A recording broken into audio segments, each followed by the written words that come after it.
Retailers expect logistics costs for goods, including dates from the Middle East, to go up by 30% amid escalating tensions in the region. With Ramadan driving up demand for dates, some importers are banding together to manage the higher costs and meet demand, while others may pass it on to consumers. Nasyrah Rohim with more. This is Mariami, we call, and this is from Iran. Dates from Saudi Arabia and Iran, chickpeas from the United Arab Emirates, and olive oil from Palestine. All are stocked in Ahmad Ramzani's family-owned store in Little India. He usually flies them into Singapore every 2 weeks from the various countries. But with flights suspended and the Strait of Hormuz, a key waterway, closed, timely delivery could become a challenge. Dates like these are transported using refrigerated containers. That's to keep them fresh.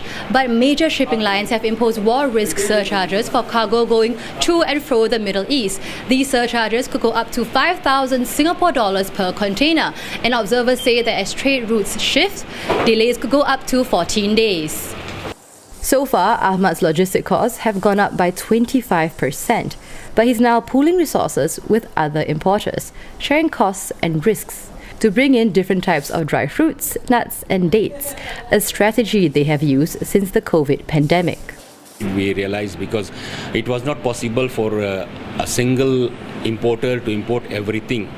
So we have few friends, we sit down and discuss that why don't we share, like one region you import, other region I import, then we bring in all the stuffs here and then we share with each other.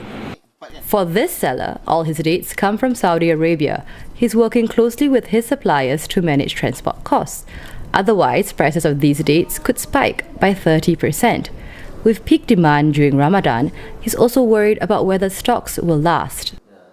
For example, there's no other way rather than using the sea. Of course, the flight as well is also, some of the air flights are, suspended. So yeah, it keeps us worried about what's going to happen in the future. But I see that, we should also, make extra quantity. One maritime expert warns that moving goods in and out of the Middle East is increasingly challenging, especially as shipping companies stopped taking bookings. He adds that if the conflict continues, Singapore's ports may see more activity.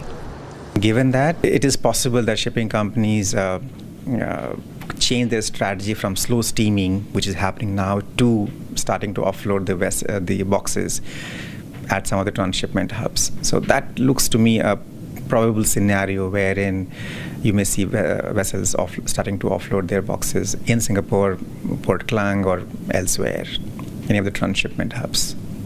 He warned that if shipping companies offload more cargo than planned at the hubs, this could lead to delays and potentially congestion.